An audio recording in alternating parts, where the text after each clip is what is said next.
සාදු සාදු සාදු නමෝ තස්ස භගවතෝ අරහතෝ සම්මා සම්බුද්දස්ස නමෝ තස්ස භගවතෝ අරහතෝ සම්මා සම්බුද්දස්ස නමෝ තස්ස භගවතෝ අරහතෝ සම්මා සම්බුද්දස්ස.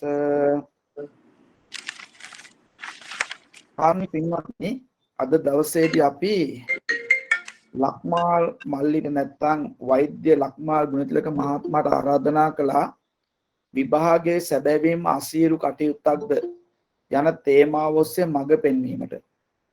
අත්දැකීම් ඇසුරෙන් තමයි අපි මේ වැඩසටහන ඉදිරියට ගෙනියන්නේ.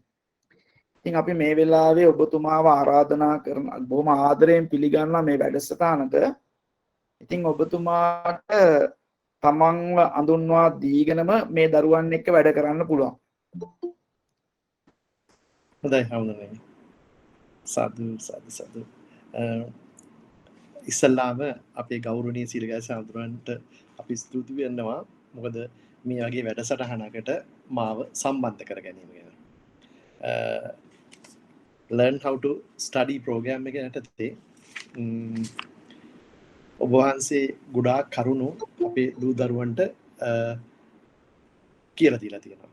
ඒකෙදී එක අවස්ථාවක් හැටියට මාවත් මේ ප්‍රෝග්‍රෑම් එකට අරගෙන මගේ අත්දැකීම්, මගේ ඇසුරු කරන අයගේ අත්දැකීම් ආදිය අපේ දූ දරුවන්ට වැදගත් වෙයි කියලා මමත් හිතනවා.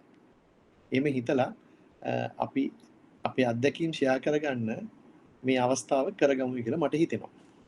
මම වෘත්තියෙන් දන්ත ශල්‍ය වෛද්‍යවරයෙක්, ඩෙන්ටල් සර්ජන් කෙනෙක්.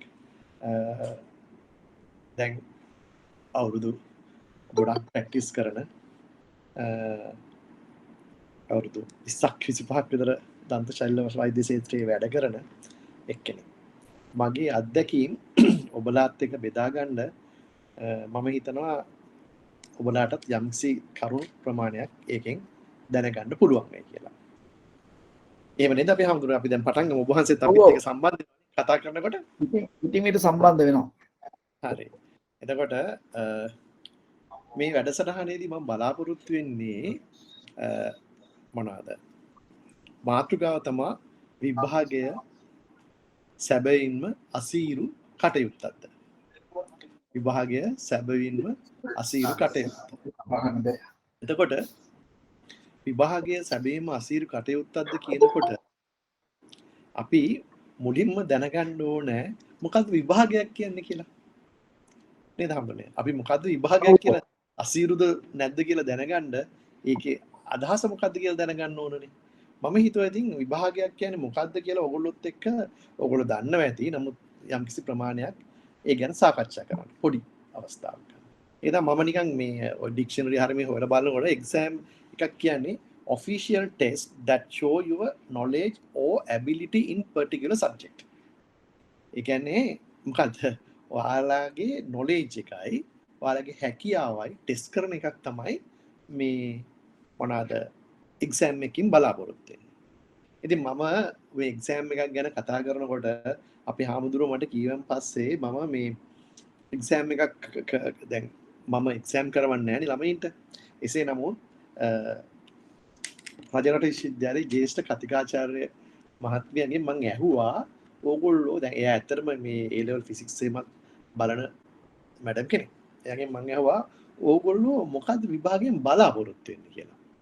එතකොට එයා කිව්ව පොඩි සිම්පල් උත්තරේ තමයි මොකක්ද දන්නවද? ඔයගොල්ලෝ හොඳට ඒක දැනගන්න. විභාගෙදී ඒගොල්ලෝ 165ක් should know. 135ක් good to know. 165ක් should know. 135ක් good to know. ඒ කියන්නේ ඔයගොල්ලෝ විභාගයක සිලබස් එකෙන් 165ක් දැනගත්තොත් ඒ කියන්නේ ඔයගොල්ලන්ට කිසිම අපහසුතාවයක් නැතුව B එකක් ගන්න පුළුවන්. ඊට වඩා ගන්න නම් ඔයගොල්ලෝ ඊට වඩා good ක්‍රියේටිව් විදියට ඔව් දැනගන්න ඕන. good to know කියන එක. ඒ කියන්නේ මේවා දැනගත්තොත් හුඟක් හොඳයි කියලා තමයි ඒගොල්ලෝ බලාපොරොත්තු වෙන්නේ. ඉතින් මේ ඒකත් එක්කම විභාගයකදී අපි එක්ස්පෙක්ටේෂන් එකයි රියලිටි එකයි අතර දෝලනයක් වෙනවා. අපිට ඇත්තටම මේක කරන්න පුළුවන්ද? එහෙම නැත්නම් මේක කරන්න බැරිද කියලා.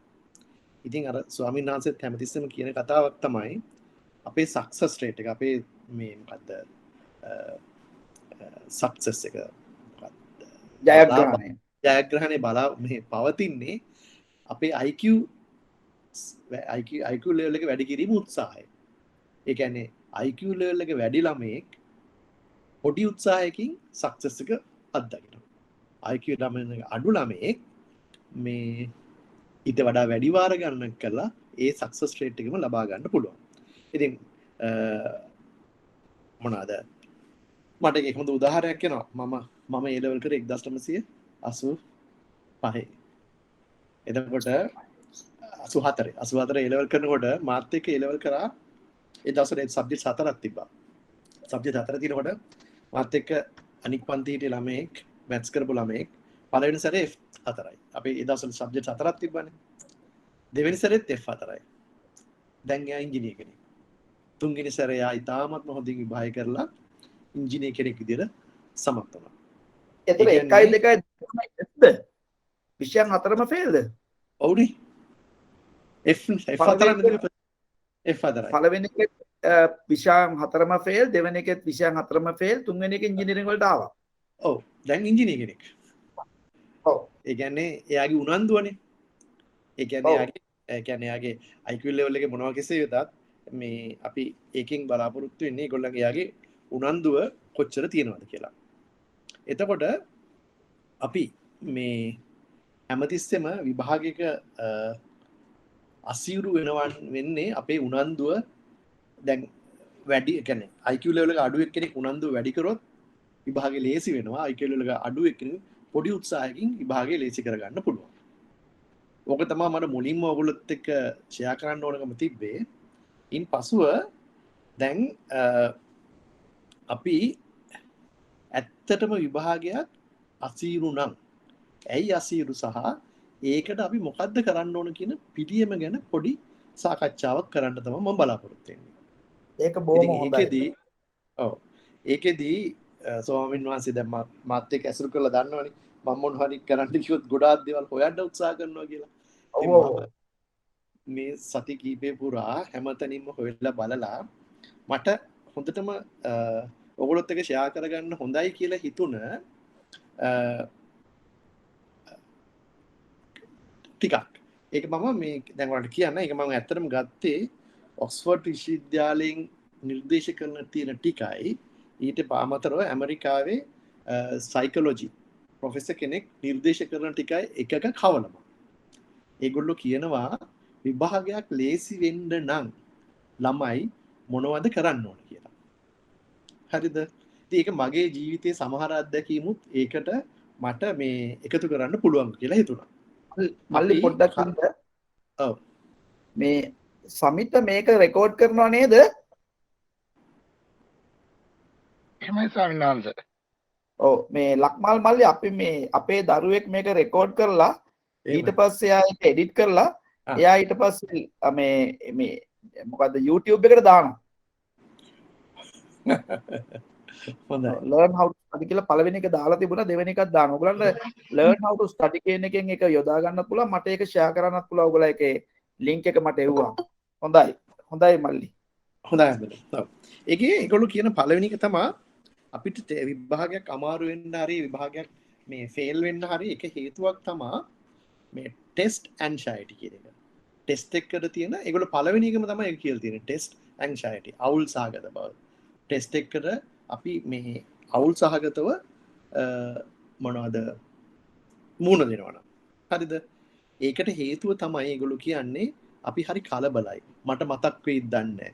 ඇයි මම මෙහෙම වෙන්නේ? මට මෙහෙම වෙයිද කියලා බයෙන් අපි ටෙස්ට් එකට එහෙම නැත්නම් විභාගයට යනකොට මට හොඳටම උදාහරණයක් මතක් වෙන්නේ මගේ බැච් එකේ ෆයිනල් එකේ මගේ යාළුවෙක් අපි විභාග ශාලාවට ගිහින් ඉන්නකොට මේ එකපාරම නිකන් පොඩි කලබලයක් වුණා පිටිපස්සේ.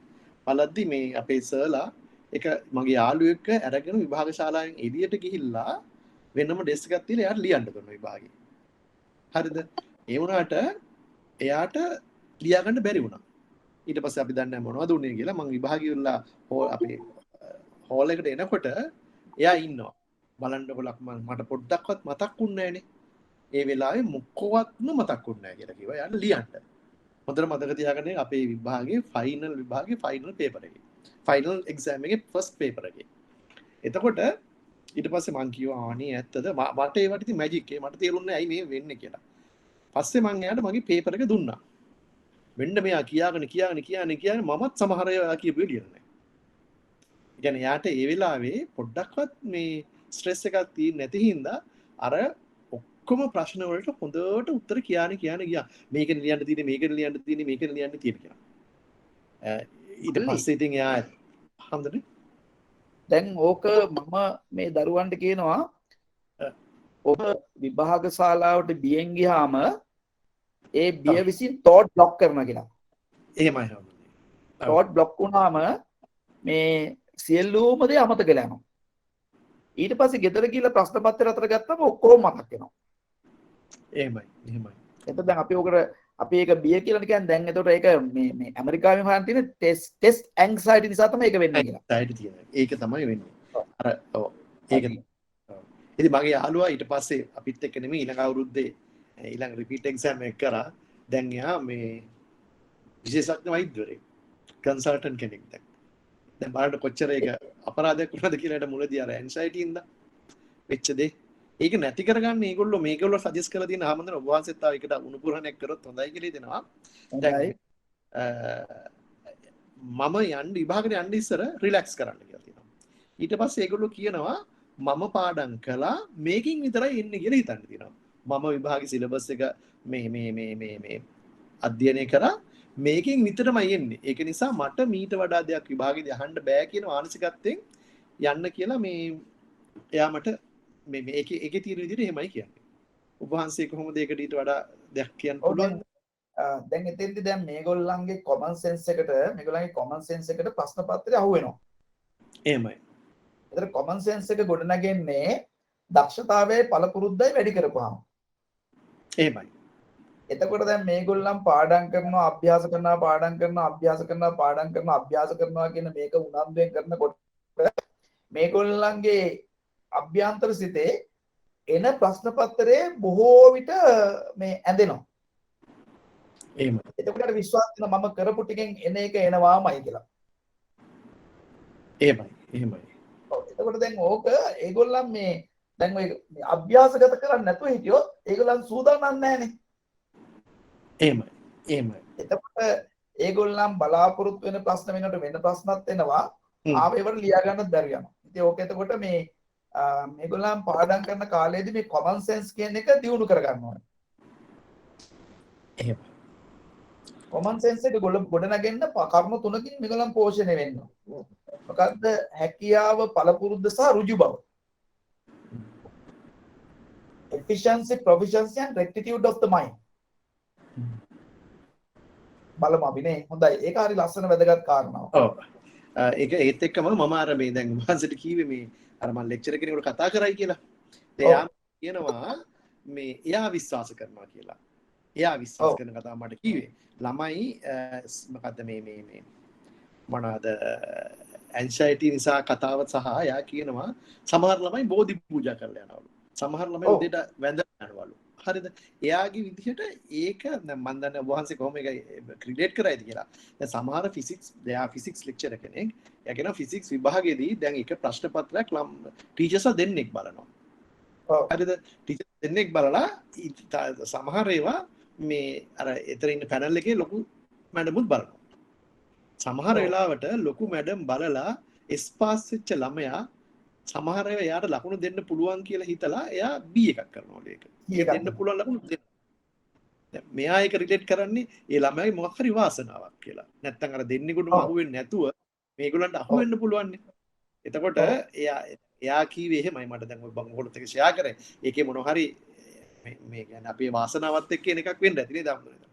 ඔව්. ඒක තමයි මම මේ දරුවන්ට කියනවා ගොඩක් වෙලාවට දැන් ඕගොල්ලන්ගේ ප්‍රශ්න පත්‍රයේ ලකුණු දෙන කෙනෙක් අතටමයිපත් වෙන්නේ කියලා මේ අදිස්ථාන කරන්න කියලා. දැන් ලකුණු දෙන කෙනෙක් වෙන්නේ.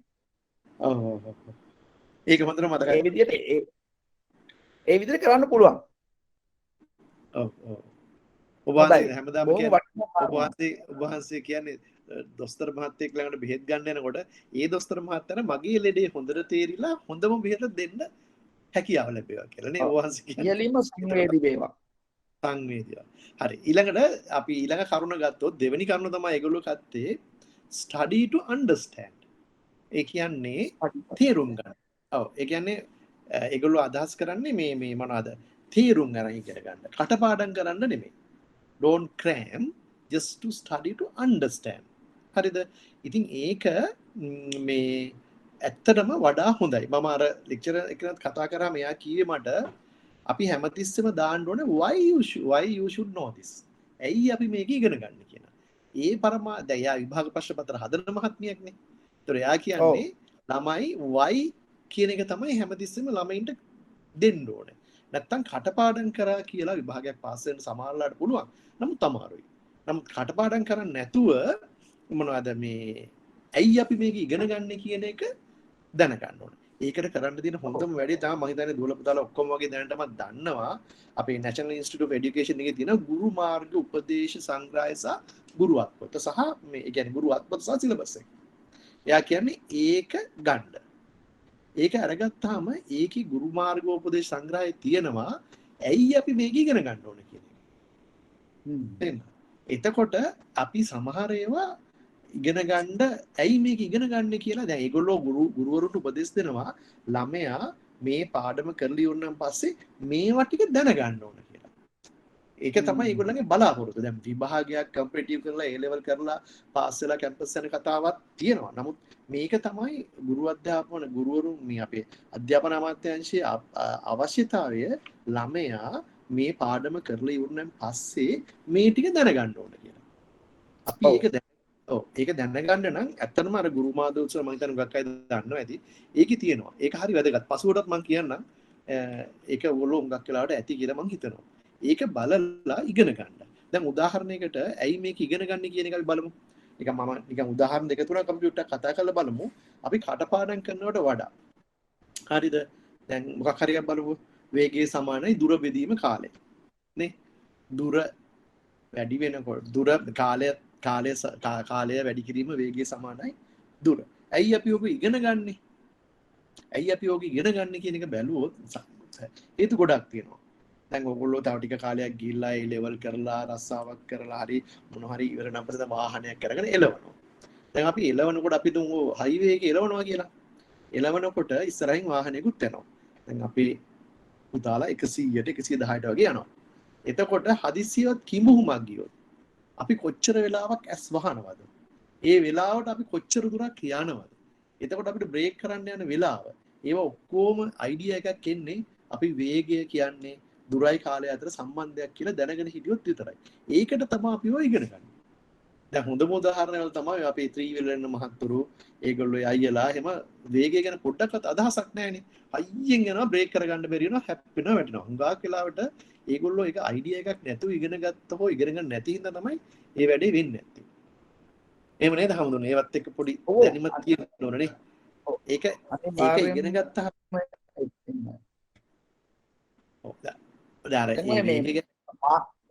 ඇමරිකාවේ මාදවලට ඒගොල්ලන්ට අවුරුද්දෙන් අවුරුද්දට අලුත්ම මේ ටෙක්නික්ස් උගන්වනවා ඩ්‍රයිවිං පිළිබඳව. එකක් තමයි ඉතින් කියන්නේ දැන් තමන් ඩ්‍රයිව් කරනකොට වාහනේ පිටිපස්සේ ඉස්සරහින් යන වාහනේ රෝද දෙක පේන මට්ටමේ දුර තමයි තියාගන්න ඕනේ. වාහනේ මේ කඳ පේන මට්ටමේ නෙමෙයි. මේ ඒ වගේ ඒගොල්ලන්ට මේ අනතුරු වළක්වා ගැනීමට උපකාර වන ටෙක්නික්ස් හරියට උගන්වනවා. ඒවා හරිය ඇඩ්වාන්ස්. ඒක තමයි. හොඳයි. මම එතකොට මේ තව කාරණා මෙතෙන්ද එකතු කරන්න ඕනේ. දැන් y කියන එකනේ ආවේ. එහෙමයි. ඉතින් මම තව ටිකක් එහාට යනවා. what should be done, why should be done, how should be done. එතෙන් දෙනවා clear comprehensive mind. මොකද්ද කරන්නේ? ඇයි කරන්නේ? කොහොමද කරන්නේ කියනකොට අර learn to understand කියන එක එතන fulfill වෙනවා. fulfill වෙනවා. එහෙමයි හම්දුනේ. එහෙමයි. මේ දරුවනේ මේ අපි මේ ඉංග්‍රීසියෙන් කියන ඒවාට අමනාප වෙන්න එපා. මොකද මේ සිංහල දන්නේ නැති කීප දෙනෙක් මේක ඉන්නවා.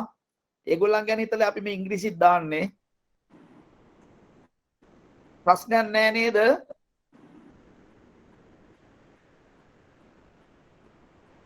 දරුවනේ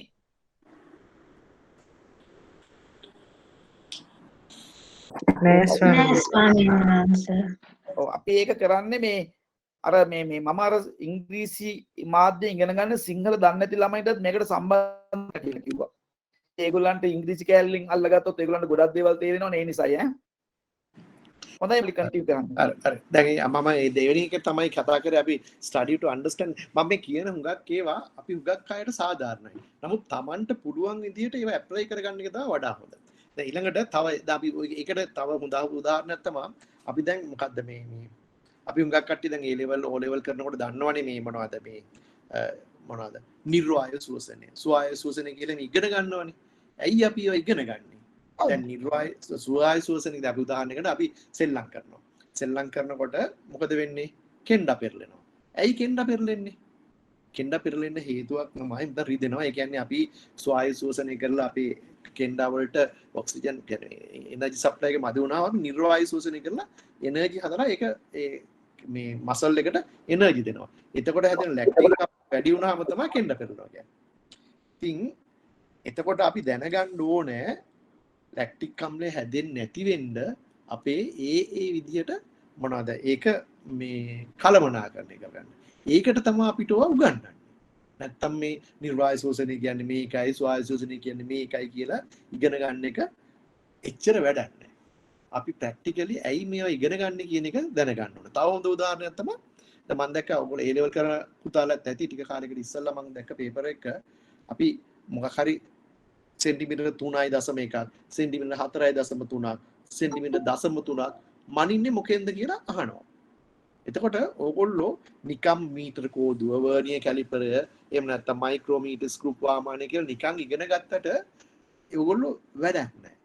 එහෙම නැතුව ඕගොල්ලෝ ඒවා ප්‍රැක්ටිකලි අත්දැකලා තිබ්බනම් මීටර රූලෙන් මේක තමයි මැන්නේ වර්නියර් කැලිපරෙන් මේක තමයි මැන්නේ කියලා ඕගොල්ලෝ විභාගෙදී එච්චර හිතන්න දෙයක් නැහැ. ඇත්තටම A level ෆිසික්ස් පේපර් එකේ එහෙම හරි වෙලාවනේ මේ MCQ පේපර් එකේ වැදගත් වෙන්නේ.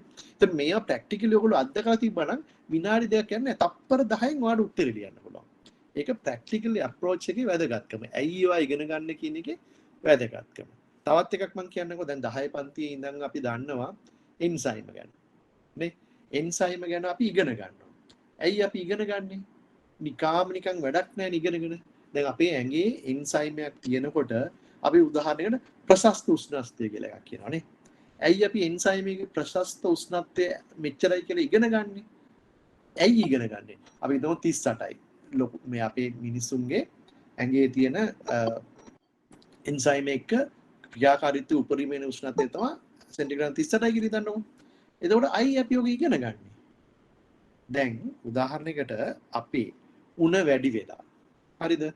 අපි දුමු අපේ උණ වැඩි වෙලා 40කට විතර ගියා කියලා. එතකොට මොකද්ද වෙන්නේ අපිට?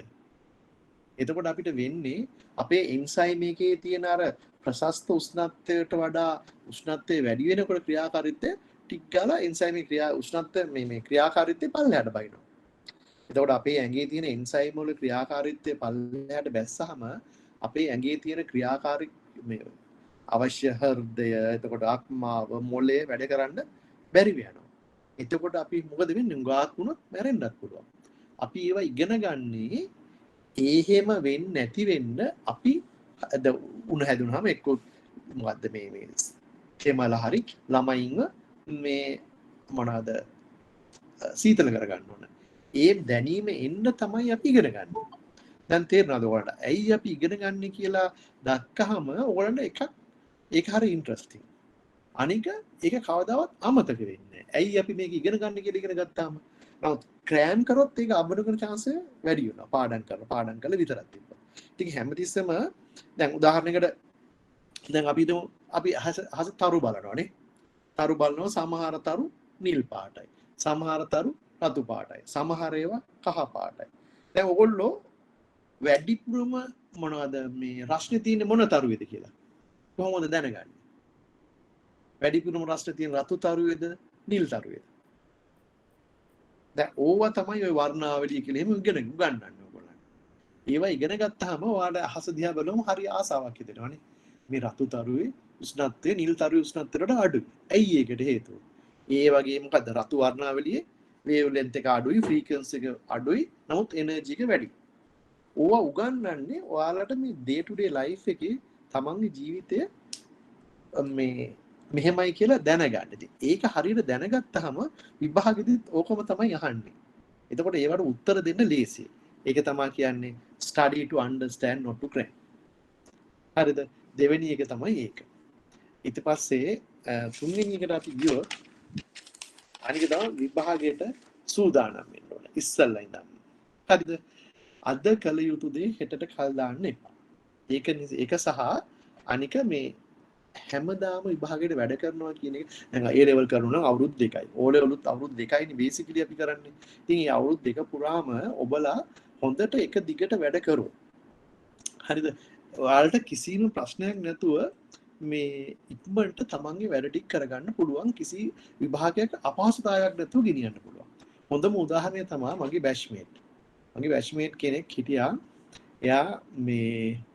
එයාට ඒ දවස්වල අපේ කාලේ යාට මොනවද ඇදුම තියෙන නිසා රෑ හිටිය වහන්සලා කොහෙද මේ කටුගස්තොට.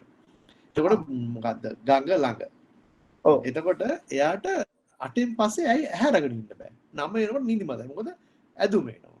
දැන් එයා හැමදාම හවස 6 ඉඳන් රෑ 8 වෙනකල් පාඩම් කරා. හැමදාම. ඒක සෙනසුරාදා ඉරිදා නෙමෙයි, නිමාඩු කාලේ නෙමෙයි, අවුරුද්ද නෙමෙයි, හැමදාම. එයා කිව්වා හැමදාම පැය දෙකක් පාඩම් කරනවා නම් මට ඕගොල්ලන්ට වගේ උඟක් කියලා වැඩ හැරගෙන ඉන්න බෑ. 10 වෙනකල් හැරගෙන ඉන්න බෑ. ඉතින් මම ඒක නිසා හැමදාම පැය දෙකක් පාඩම් කරා. ඉතින් ඒක හරිය වැදගත්. එයා තමයි අපේ බැච් ටොප්. හරිද? දැන් ඉන්නේ පිටරට විශ්වවිද්‍යාලයක ලොකු ලෙක්චරර් කෙනෙක්. හරි. එයා හැබැයි අර මේ උඟක් ක්‍රෑම් කරෙත් නැහැ. ගානට පැය දෙකයි. එයා හැබැයි හරියට සූදානම් වුණා. වැඩේට සූදානම් වෙලා ඩේලි වැඩ කරා. ඉතින් ඩේලි වැඩ කරන එක හරිය ඉම්පෝටන්ට් කියලා මට හිතුණා ඔයගොල්ලොත් එක්ක බෙදා ගන්න ඕනේ කියලා. ඊළඟ එක තමයි තුන්වෙනි හතරවෙනි කාරණේ තමයි අපි මේ රෑ පුරාම වැඩ කරන්න ඕනේ නැහැ. විභාගේ ලඟ වෙනකොට රෑ පුරාම වැඩ කරන්න එපා කියලා තමයි ඒගොල්ලෝ කියන්නේ. හේතුව තමයි නිදාගෙන ඉන්නකොට තමයි ෂෝට් ටර්ම් මෙමරි එකේ තියෙන ඔක්කොම කරුණු ලොන්ග් ටර්ම් මෙමරි එකට මේ ට්‍රාන්ස්ෆර් වෙන්නේ. ඒ කියන්නේ අපි පාඩම් කරන ඒවා ගොඩාක් කල් මතක හිටින මේ ඒක ට්‍රාන්ස්ෆර් වෙන්නේ රැට. ඒක නිසා රැට හොඳ නිින්දක් අත්‍යවශ්‍යයි. හැබැයි ඒක සමහර කට්ටියට වෙනස් වෙනවා කියලා අද උදේ මහත්තයෙක් කීවා. නමුත් අපේ හැමදෙරේ හොඳ උත්සාහය දුන්න හැමෝටම මෙහෙම වෙන්නේ නැහැ. බේසිකලි හුඟක් අයට රැට හොඳ නිින්දක් අත්‍යවශ්‍යයි මේ ස්ටඩි කරන දුවල පුතාලට. එහෙම නේද අපේ හැමදෙරේ? ඔව් අනිවාර්යෙන්ම. මේ ඒක මේ හරිම වැදගත්. මේ හොඳට නිදා ගන්න ඕනේ.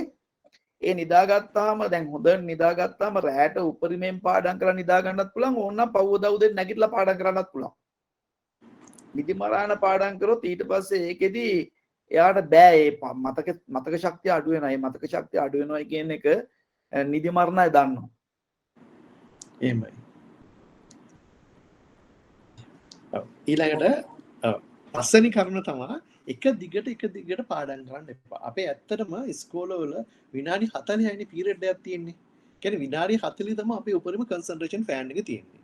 ඊට වඩා ගියොත් අපිට ඒක එච්චර හොඳට මොළයට තේරුම් ගන්න බෑ.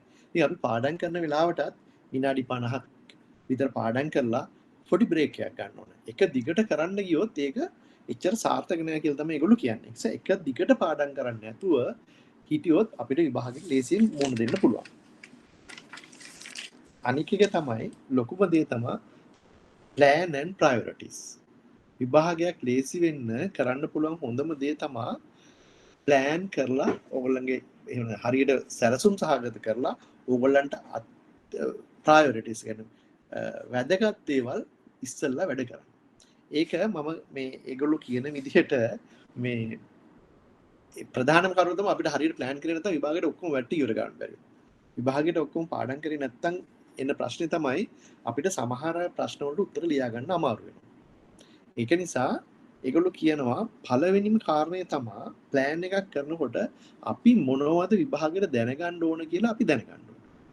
මේ විභාග උදාන අපි දන්නවනේ A level O level ඔක්කොටම මං කිව්වේ අර සිලබස් එකයි ටීචර්ස් මැනුවල් එකයි ඉස්සල්ලා ඩවුන්ලෝඩ් කරගන්න බොහෝ කට්ටිය ළඟ ඇති. ඒකේ එතකොට සිලබස් එකේ විශේෂයෙන්ම තියෙනවා ටොපික් වයිස්. ටීචර්ස් මැනුවල් එකේ තියෙනවා අපි මොකටද මේවා ඉගෙන ගන්න ඕන කියන කාරණේ. එතකොට සිලබස් එක බලාගෙන දැන් ඒගොල්ලෝ එතකොට කියනවා අපි දන්න ඒ කියන්නේ අපිට උදාහරණ සිලබස් එක අරගෙන මේ ටොපික් එක ඔන්න අපි පාඩම් කරලා හැමදාම දැනගෙන ඉවරලා මාක් කරනවා මේ පාඩකින්. පාඩකින් කියන්නේ ඔයාට ලේසි එකක් නම් ඒක කහ පාටින් මාක් කරන්න කියනවා. කොළ පාටින් මාක් කරන්න. අමාරු එකක් නම් රතු පාටින් මාක් කරන්න. ඊට පස්සේ ඔයා ටික කාලයක් යනකොට ඒක හොඳ වුණාම ඒක දැනගත්තාම හොඳට ඒක පාට මාරු කරන්න. රතු පාට එක කහ පාට. එතකොට ඔයා දැක්ක ගමන් දන්නවා හැමදාම ඒක බලනකොට ඔයාට තේරෙනවා ඔයා දැන් මේ සබ්ජෙක්ට් එක ඔයා හොඳටම දන්නවා. එතකොට ඔයාට ඊළඟ එකට යන්නකොට ඔයා හොඳට දැනගෙන යන නිසා ඔයාට බයක් නැති වෙනවා විභාගෙට. කොන්ෆිඩන්ට් වෙනවා. මම මේක හොඳට පාඩම් කරලා තියෙනවා. මම මේක දන්නවා. දැන් රතු පාට එක තියෙනකොට ඔයා ටක් ගාලා දන්නවා මේක මං තව මදි. මේක මදි. මේක පාඩම් කරන්න ඕනේ. එතකොට ඔයාට ඒ සිලබස් එක දැක්කම හැමදාම මේක අපි ඉක්මනට වැඩිපුර අවධානය යොමු කරන්න ඕන මේකට අඩුවෙන් අවධානය යොමු කරන්න කියන එක හැඟෙනවා. ඒක එකක්. එතකොට ඊළඟට අපි වැඩ කරගෙන ඉන්නකොට මේ අවුරුදු දෙක හෝ ඒ පුරාවටම අර අනවශ්‍ය දේවල් උදාහරණ ටීවී බලන එක ගේම්ස් ගන්න එක ඒවා උඟාක් අඩු කරන්න ඕනේ. මොකද ඒකෙන් ඩිස්ට්‍රැක්ටඩ් මයින්ඩ් එකක් ආවම ඔයගොල්ලන්ට අර කන්සන්ට්‍රේට් කරන්න අමාරුයි ඉගෙන ගන්න එක. ඒ අතර ඒ වෙනුවට එක්සර්සයිස් එකක්. හරිද? එක්සර්සයිස් කරන්න පුළුවන් පොඩ්ඩක් යාළුවොත් එක්ක ඉනා වෙන කතා කරන්න පුළුවන්. එක එක්කෙනා Tamanට මේ කැමැති පොඩි දේවල් මේ කරාට කමක් නැහැ අර ඩිස්ට්‍රැක්ටඩ් මයින්ඩ් එකක් නැති වෙන එක විදිහට. මේ සමහර අයට එක එක ඒවා තියෙනව නේද හඳුනන එක්සර්සයිස් කරාම කැමති වෙනවා ගේම් චෙස් ගේම් එකක් අද්දාම කැමති වෙනවා. ඒ වගේ මොනවා හරි පොඩි දෙයක් කරාම අර මෙන්ටල් මේකක් එනවා මොකද්ද මේ ස්ටැබිලිටි එකක් එනවා ආසාවක් එනවා අරකම මේ මොනවද විභාගයේම විතරක් කරන්නේ නැතුව මේ සමහර කට්ටියට පොතක් කියවන්න පුළුවන් ලස්සන චුට්ටක් වෙලා මට හොඳට මතකයි මේ නීලන්ති මගේ වයිෆ් එයා මේ පාර්ට් 1 කොළඹ මේ මෙඩිකල් ෆැකල්ටි අන්තිම විභාගෙට ඉස්සෙල්ලා විභාගෙදී මේ එක සබ්ජෙක්ට්ස් වලට පැයක් පාඩම් කරනවා විනාඩි 10ක් නවල් එකක් බලනවා. පැයක් පාඩම් කරනවා විනාඩි 10ක් නවල් එකක් බලනවා. එහෙම තමයි කරේ. මම දන්නේ ඉතින් එයා කරපු හොඳ විභාගය තමයි ඒක. ඒ කියන්නේ හරිම මේ හොඳට කරා. ඒක එකක්. ඊළඟට තව ඊළඟ එක තමයි ඒගොල්ලෝ කියන්නේ perfect study routine එකක් තියෙනවා. හරියට මේ routine එක මේ වෙලාවට මම මේක කරනවා මේ ටිකට මේක කරනවා කියන routine එක හරිය වැදගත්. ඒකදී ඒගොල්ලෝ කියනවා උදේ 8-9 අතර මොන හරි සබ්ජෙක්ට් එකක් කරනවා නම් ඊට පස්සේ විනාඩි 15ක් විතර රෙස්ට් කරන්න ඕනේ. ඊට පස්සේ ඊළඟ සබ්ජෙක්ට් එක. එහෙම කරනකොට හොඳම වෙලාව තමයි උදේවරුව තමයි අපි පාඩම් කරන ඒවා එහෙම නැත්නම් ස්ටඩි කරනකොට මතක තියාගන්න ඕන ඒවා කරන්න ඕන උදේවරුවේ. උදේවරුවේ හොඳට මතක තියාගන්න හැකියාවක් තියෙනවා කියලා. ආම්දනේ මේ මැසේජ් එකක් එවනවා. ඒකේ තියෙනවා in online education teachers teach large amount within a short period of time. When not attending lectures, they blame because haven't done the assignment. What can we do for this? Could you give us a solution? මට කියන්න පුළුවන් වෙයිද නැහැ. දක්මලයි මං ඉන්නහන්. ඔය ඉන්නේ මං කියපේ කියලා තමයි ඔය ඉන්නේ කියන්නේ. මම විශ්වවිද්‍යාලයේ ගණනයක් කෙනෙක් හන්ද මම කියන්නේ. එයා තමයි උදව් කරේ. එහෙමයි සමිනස්. හැබැයි මේ මම කියන්නේ දැන් මේ ළමයි කියනකොට online education lectures teach large amount within a short period කියන එක ඇත්තටම උගන්වන්න යනකොට අපිටත් හිතෙනවා දැන් අපිට පන්තියක ඉන්නවා වගේ ළමයිව පේන්නේ නෑනේ. ඔව්. එතකොට අපි මේගොල්ලන්ට අවශ්‍ය જાති අපි ඇත්තටම කලින් දීලා තියෙන්නේ දැන්. අපි මොකක් හරි learning management system එක හරි මොනවා හරි එක ඒගොල්ලන්ගේ note එක සේරම කලින් දීලා තියෙන්නේ. ඔව්. දීලක් තියලා ඔක කියවන්න යනකොට කියවලා එන්න කියලානේ අපි ඉතින් කියන්නේ ළමයාට ඔක දැන්. ඔව්. එතකොට ඔක දැන් කරන්න යනකොට දැන් අපිට පන්තිය පේන්නෙත් නෑනේ. ඔව්. දැන් අපි දැන් දෙපැත්ත කම්පෙයාර් කරනකොට ওই වැඩේ වෙලා තියෙනවා. සාමාන්‍යයෙන් ඇත්තටම ඔන්ලයින් এডুকেෂන් එක කියන එක කරන්න ඕනේ ඕපන් ඩිස්ටන්ස් ලර්නින් මෙතඩ් එකකට. එහෙම කරොත් ඔය වගේ ලොකු විදිහකට යන්නේ නැහැ. හැබැයි අපි ගොඩාක් අය ප්‍රැක්ටිස් කරන්නේ අර පන්තියේ උගන්වනවා වගේම Zoom එකක් හරි මොකක් හරි එකක් දාගෙන ඔන්නක උගන්වනවා. ඔව්. ඒක උගන්වන්න යනකොට දැන් අපිට ළමයෙක්ව පේන්නෙත් නැහැ, මුහුත් පේන්නෙත් නැහැ, ළමයෙක් ප්‍රශ්නයක් අහනවා පේන්නෙත් නැහැ, සේරම පින්තූර ළමයිගේ මූණ පේන්නෙත් නැහැ. ඉතින් අපි ඉතින් කියවගෙන යනවා. ඉතින් එතකොට වෙන්නේ අර පැයේ වෙන දවස්වල නිකන් අපි ඇතුළට ඇවිල්ලා කරනකොට පැයක් යන එකේ මේකේ පැයක් යනකොට අර වගේ ඩබල් වගේ සමහර දවස්වල කියවලත් ඇත්තටම අපි බැලුවාම කවුන්ට් කරලා බලනවා. ඉතින් ඒකට මම කියන්නේ හොඳම එක දැන් මේගොල්ලෝ කොහේ වගේ තැනකද දන්නේ නැහැ. ගොඩක් වෙලාවට තමන් ඒ කොටසට ලෑස්ති වෙන්න. ගොඩක් දවසකට මීට ඉස්සෙල්ලා එනවා නම් දැන් මේ ලෙක්චර් හරි කවුරු උගන්වන්න එන එකකට ලෑස්ති වෙන්න කලින්. එතකොට දැන් උගන්වන අතරේ දැන් අපි ඕන කෙනෙක් අහනවා දැන් ප්‍රශ්න තියෙනවාද මොනවා හරි තියෙනවාද කියලා අහන වෙලාවල් තියෙනවා. හැබැයි ඕන කෙනෙකුට ප්‍රශ්නයක් තියෙනවා.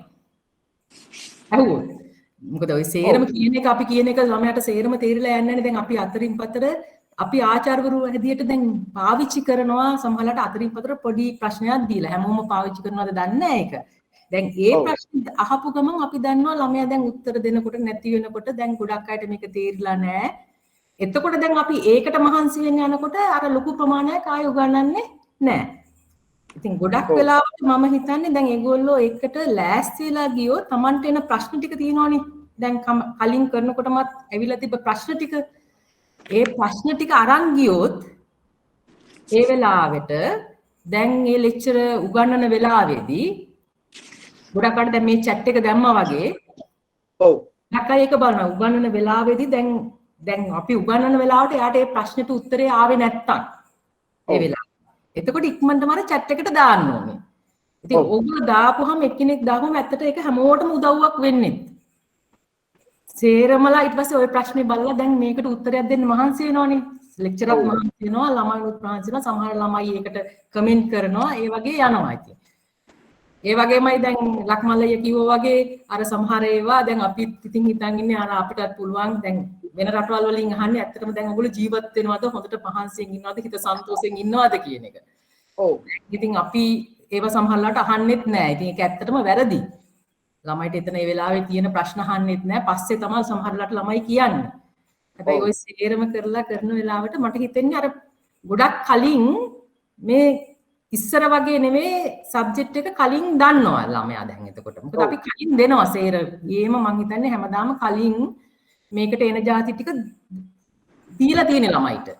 අපි අද උගන්වන එක. ගොඩක් වෙලාට ඔන්ලයින් ලෙක්චර්ස් වල ඒක තියෙන්නේ. ඉතින් මට හිතෙන්නේ ඒක කියවලා යනවා නම් කලින් ඒක හොඳයි. හැබැයි ඉතින් මේ බයිනවා කියන එකට නම් ඉතින් මේ ඉතින් හරියන්නේ නැහැ. ඉතින් සමහර වෙලට මම හිතන්නේ ඒක නම් ඉතින් ඔයගොල්ලන්ට හොඳකට කියනවා වෙන්නේ නැති. ඉතින් අසයින්මන්ට් කරලා නැතුව මොකද ඔයගොල්ලෝ කරන්නේ නැතුව ඉන්නේ. ඔයගොල්ලන්ට වැඩක් නැහැ මේක කරේ නැත්තම් කියන අදහසෙන් වෙන්නේ නැති. ඔයගොල්ලන්ට උදව්වක් හැටියටනේ අසයින්මන්ට්ස් දෙන්නේ ඉතින්. ඉතින් දෙන්න කරගන්න බැරි වෙනකොට අඩුමතරමේ උත්තරේ දෙන්න දැන් සමහර ළමයිට ඇත්තටම ප්‍රශ්න ගොඩක් තියෙනවා. මේ සිග්නල් නැතුව යනවා. ඕන් වැඩ මේකට එකතු කරගන්න බැරි වෙනවා. සමහරවිට ගෙදර එකම ලැප්ටොප් එක හැමෝම පාවිච්චි කරන්නේ. එතකොට ආර්යාගේ උත්තරේ ලියලා නිකන් මෙයාට උත්තරේ දී ගන්න විදිහක් නැහැ. ඉතින් ඒවා සමහරලාට ආචාර්යවරයාට කියලා තිබෙන්නේ නැතුණාම එයා බලාපොරොත්තු වෙන්නේ එයාගේ කෝස් එක විතරයිනේ. හැබැයි මේ ළමයාට එක සබ්ජෙක්ට් එකක් විතරක් නෙමෙයි තියෙන්නේ ඉතින්. කොච්චරක් තියෙනවද? ඉතින් ඒක ගැන හිතනකොට ඉතින් ප්‍රමාණය හොඳටම වැඩි කියලා අපි ඉතින් හිතනවා ඉතින් සමහර වෙලාවට. එතකොට ඇත්තටම ඔය ළමයි කියනකොට සමහරවිට ඔන්ලයින් এডুকেෂන් එකේ ගොඩාක් ප්‍රමාණයක් එනවා කියන එක සමහරවිට අපිටත් හිතනවා ගොඩාක් අපි දීලා උගන්නලා කියලා සමහර වෙලාවට. වෙන දවස්වලට යනවට වඩා ඒ අර ළමයි ප්‍රශ්නත් අහන්න නැති වුනහම අපි එක දිගටම උගන්නගෙන යනවා. ඔව්. ඉතින් ඒක හන්ද මට හිතෙන්නේ හොඳම විදිය අර ඔයගොල්ලෝ ලෑස්තිලා මේ ප්‍රශ්න ටික අරන් යන්න. දැන් මේ වගේ දාපුවම එතකොට අතනින් බ්‍රේක් වෙනවා. දැන් මේකට උත්තරයක් දෙන්න මහන්සි වෙනවනේ සේරමලා. ඔව් ඔව් ඔව්. එතකොට ඒක තමයි මම හිතන්නේ හොඳම දේ ඔයගලන්ට කරන්න පුළුවන්. ඔව් ඉතින් මම හිතන්නේ ඇති නේ ලක්මාලා ඊතර ටික කිව්වා. බානේ හර්ෂිනි බොහොම ස්තුතියි හර්ෂිනි අනේ අරකට පොඩ්ඩක් කියන්න ඔයගොල්ලෝ අර should know and how to know කියන එක වාක්‍යය මට හොඳට should know about 65% good to know about 35%. ඒවා ඉතින් අපි සාමාන්‍ය ළමයෙක්ගෙන් බලාපොරොත්තු වෙනවා මේ සබ්ජෙක්ට් එකක් ඉගෙනුවාම මේවා අනිවාර්යයෙන්ම මෙයා දැනගත යුතුයි කියන ඒවා. ඒවා තමයි සාමාන්‍යයෙන් අපි පාස් වෙන මාක් එකට ළමයෙක්ගේ හිතන්නේ. හැබැයි good to know කියන එක සමහරවිට අපි කියන්නේ ඔය දැන් B එකක් ගන්න ළමයා ඒක දැනගන්න ඕනේ. හරි? ඊට පස්සේ හැබැයි මේවා exceptionally good person should know කියන එක තමයි අපේ A level එක A grade එකක් ගන්න ළමයෙක්ගෙන් අපි බලාපොරොත්තු වෙන්නේ. ඉතින් එතකොට ඒ විදිහට තමයි සාමාන්‍ය ප්‍රශ්න පත්‍රයක් හදන්නේ. ඉතින් සාමාන්‍යයෙන් හදනකොට හැම ළමයෙකුටම ලියන්න පුළුවන් වෙන ප්‍රමාණයකට හදනවා. ඒ කියන්නේ පාස් වෙන්න පුළුවන් ප්‍රමාණයකට තමයි පාස් වෙනකටත් වඩා අපි හදන්නේ ප්‍රශ්න පත්‍රයක් ඇවරේජ් ළමයෙකුට. 55ක් 60ක් තියෙන ළමයෙකුට තමයි හදන්නේ. හැබැයි ඊට පස්සේ අපි හිතනවා මේක දැන් උසස් පෙළ නම් ඉතින් මේක කම්පිටිටිව් විභාගයක් නේ. ඉතින් ඇත්තටම ඉතින් අපිට හොඳම ළමයි ටිකක් තෝරලා මේ පහසුකම් නැති හන්ද ගන්න එපා. ඔව්. ඒත් අපි හිතනවා රෙයාලි අර එක්සෙප්ෂනලි ගුඩ් පර්සන් දැනගන්න ඕන කොටසකුත් අපි ඔගේ දානවා ඇත්තටම. ඒකෙන් තමයි අපි ළමයෙක්ගේ එතන මෙෂර්මන්ට් එක කරන්නේ. හැබැයි ළමයි සේරම විභාගයක් ෆේල් කරන්න කියලා අපි හදන්නේ නැහැ නේ ප්‍රශ්න පත්‍රයක්. හැමෝම හදන්නේ ඉංග්‍රීසියෙම ළමයෙක්ව පාස් වෙන්න පුළුවන් විදිහට තමයි ප්‍රශ්න පත්‍රයක් හදන්නේ හදන වෙලාව. දැන් අපි විශ්වවිද්‍යාලේ නම් හදන්නේ එහෙමමයි. ඉතින් එහෙම තමයි උසස් පෙළත් ඉතින් අපි කරන්නේ. හැබැයි උසස් පෙළ ටිකක් කරේ අර අපිට ටිකක් හිතන්න තියෙනවා ගොඩාක් මොකද මේ ළමයි අවුරුදු දෙකක් පාඩම් කරලා ඊට පස්සේ ටියුෂන් ගිහිල්ලා ගොඩ ප්‍රමාණයක් කරලා එනකොට ඒ විදිහට හදන්න වෙනවනේ ප්‍රශ්න පත්‍රයක්. නැත්නම් 100 අරගෙන හිටියොත් මුළු සේරම ළමයි ටික අපිට අමාරුවක් වෙනවනේ විශ්වවිද්‍යාලය තෝරගන්නත් අන්තිමට ළමයිකට යන්න. ඉතින් ඔව් ඒ රෙස්ට්‍රික්ෂන් එකට අපි ඒක හදනවා වෙනස් විදියට. හැබැයි මේවේ ඉතින් විශ්වවිද්‍යාලවල නම් ඉතින් ළමයි සේරමලා පාස් වුණත් සේරමලා ඒ ගත්තා සේරමලා ෆස්ට් ක්ලාස් ගත්තා කියන එකත් ඉතින් අපිට ප්‍රශ්නයක් නෙවෙයි. ගන්න පුළුවන් නම් හොඳයි. ඉතින් ඒ ළමයාට ඉතින් ඒක හන්දා should know කියන එක තමයි අපි සාමාන්‍යයෙන් අපි දැන් විශ්වවිද්‍යාලයක උගන්වනකොට නම් ඒක විෂයට තියෙනවා සබ්ජෙක්ට් බෙන්ච්මාර්ක් එකක් කියලා. මේවා ටික මේ ළමයා දැනගත යුතුයි කියන එක. ඒ සබ්ජෙක්ට් එකෙත් මෙන්න මේ කොටස දැනගත යුතුයිමයි කියන ටිකක් තියෙනවා. ඒ ටික අපි අර C grade එකක් ගන්න ළමයෙකුට කියන්නේ පාස් වෙන ළමයෙකුට ගන්න ඕන තැනකට ප්‍රශ්න අහනවාමයි අපි ඒකෙන්. ඔව්. එතන එහාට තමයි අනිත් ටික යන්නේ. ඒක තමයි should know කියන්නේ 65ක් විතර ඉතින් should know. ඊටසේ good to know exceptionally person should know. ඊට පස්සේ at the end එතකොට ඒගොල්ලන්ට ඒක කරගන්න පුළුවන් වෙන්න ඕනේ කියන එක තමයි අපි යන්නේ සාමාන්‍ය ප්‍රශ්න පත්‍රයක්. අනේ හරි. thank you Harshini thank you. කොහොමද සිද්ධ මේ අර මේ ප්‍රශ්නේ අහපෙක් කෙනා thank you madam කියලාත් එයා මේ ඔව් ඒවලා තියෙනවා. හරි. ඊළඟ එක තමයි දැන් අපි අර වෙලාව සහ ඊළඟ මම මේ කතා කරන්නේ අර අපේ මොකද්ද මේ ඔක්ස්ෆර්ඩ් ලර්නින් එකේ තියෙන අපි ඒකත් එක පොඩ්ඩක් බලමු. ඉතින් හොඳයි කියලා මට හිතෙනවා. අනික prepare for success ජයග්‍රහණයට අවශ්‍ය විදිහට පාඩම් කරන්න. ඒ කියන්නේ උදාහරණයකට මොකක් හරි අපි ටොපික් එකක් කරලා ඒකේ past papers ටික බලන්න ඕනේ. එතකොට තමයි අපි දන්නේ මේක පාඩම් කරාම අපි දැනගන්න ඕන මොනවද කියලා. දැන් මොන හරි එකක් උදාහරණයකට අපි පාඩම් කරොත් සබ්ජෙක්ට් එකක් අපි හිතමුකෝ දැන් මම කියවර එන්සයිම් ගැන past papers ටිකක් බැලුවාම අපිට තේරෙනවා මේ පාඩම් කරාම අපි දැනගත යුතු දේ මොනවද කියලා අපිට දැනගන්න පුළුවන්. විභාග හැබැයි ඒක හොඳට මතක තියාගන්න විභාග ප්‍රශ්න පත්‍ර කරාම තමයි කරන්නේ. මොකද හුඟක් වෙලාවට ප්‍රොෆෙසර්ස්ලා හරිය මේනේ හදන්නේ විභාග ප්‍රශ්න පත්‍රය. ඒතකොට ඒගොල්ලෝ හරිය ස්ටෑන්ඩඩ් විදියට ළමින් දැනගත යුතු මොනවද කියලා ඒගොල්ලෝ බලාපොරොත්තු වෙනවා අපිට විභාග ප්‍රශ්න පත්‍ර වලට දානවා. පරණ විභාග ප්‍රශ්න පත්‍ර වලට. ඒතකොට අපි ඒක දැනගත්තාම අපිට කියන්න පුළුවන් ඇයි අපි මේවා දැනගත යුත්තේ කියන එක අපිට හැඟීමක් එනවා. ඉතින් හරිය වැදගත්. දැන් නම් හුඟක් වෙලාවට A level වලටයි O level වලටයි තමන් මොකක් හරි සබ්ජෙක්ට් එකක් කරාම ඒකේ ප්‍රශ්න පත්‍ර වෙනම තියෙනවා. මේ මාතෘකාවේ මට හොඳට මතකයි අපේ අනෝමස ගෙදර ළඟ ඉන්න එක්කෙනා මේ ප්‍රශ්නේ කරාම 1986 ඉඳන් 2021 දක්වා තුන්වෙනි MCQ එක කරන්න. ඒ කියන්නේ තුන්වෙනි MCQ එක හැමදාම මේ ප්‍රශ්නේම තමයි තියෙන්නේ. ඒ සබ්ජෙක්ට් එක ගැන. එතකොට අපිට ඒක කරාම කිසිම ප්‍රශ්නයක් නැතුව අපි දැනගත යුතු දේවල් ගැන දැනගන්න පුළුවන්. ඒක එකක්. ඊළඟට මේ අනික තමයි stay consistent. ඒක consistency කියන එක තියෙනවා. කියන්නේ අපි ඇත්තටම දැන් A level O level කරන දුවල පුතාලා ඉන්නේ. දැන් A level අවුරුදු දෙක වෙන ඒව නැතුව ඒ ලෙවල්ම කරන්න කියලා කරොත් අවුරුදු දෙකකින් ඔයගොල්ලන්ට පාස් වෙලා ඉතුරු එහාට ගෙනියන්න පුළුවන්. නැත්තම් වෙන්නේ හැමදාම ඔක කර කර ඉන්නවා. ඉතින් කන්සිස්ටන්සි එකක් තියෙන්න ඕනේ. හැමදාම වැඩ කරන්න ඕනේ. මං කිය අර බැච් ටොප් වෙච්ච අපේ මගේ යාළුවා එයා හැමදාම පැය දෙකක් වැඩ කරා දවසකට. ඉතින් පැය දෙකයිනේ වැඩ කරලා තියෙන්නේ. මං එහෙම නෙමෙයි ඊට වඩා ගොඩක් වැඩ කරානේ. ඒ වුණාට ඒක තමයි කන්සිස්ටන්සි එක. ඒක නිසා ඒකත් වැදගත් කියලා තියෙනවා. ඊළඟට තියෙනවා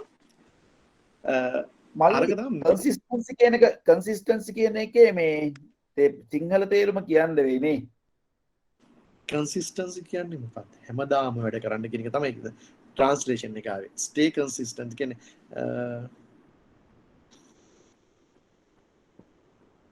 කන්සිස්ටන්ට් කියන්නේ මොකක්ද අමනකොට? ඒ කියන්නේ කන්සිස්ටන්ස් බිහේවියර් ට්‍රීට්මන්ට් කියලා තියෙනවා මෙතන. එතකොට ඒක දැන් වැඩ කරනකොට අනුකූලතාවය ගෙනියන්න කියලා කියන්නේ. ඒ කියන්නේ ඒක ක්‍රමානුකූලව කරන්න ඕන කියන තමයි නේ. ඔව් ක්‍රමානුකූලව කරන්න කියන හැමදාම එක විදිහට කරන්න කියලා තමයි කරන්න තියෙන්නේ. ඒක ඉස්සරහට ගෙනියන්න ඕන. ඔව්. එතන කන්සිස්ටන්සි කියන එක ස්ටැබිලිටි කියන එක එතකොට රෙගියුලරිටි කියන ඒවා හැම එකට එකතු වෙන්නේ. ඒවා තමයි හුඟක් වෙලාට කියන්නේ ඒ කියන්නේ ස්ටෙඩි නැස්තම් විභාගෙට නොකර ඉන්න උත්සාහ කරනවානේ. ඒ විභාගෙ ලඟ වෙනකොට නොකර ඉන්න උත්සාහ කරනවා. ඔව්. right. කාට හරි කන්සිස්ටන්ට් කියන එක තේරුම් නැති කෙනෙක් ඉන්නවද?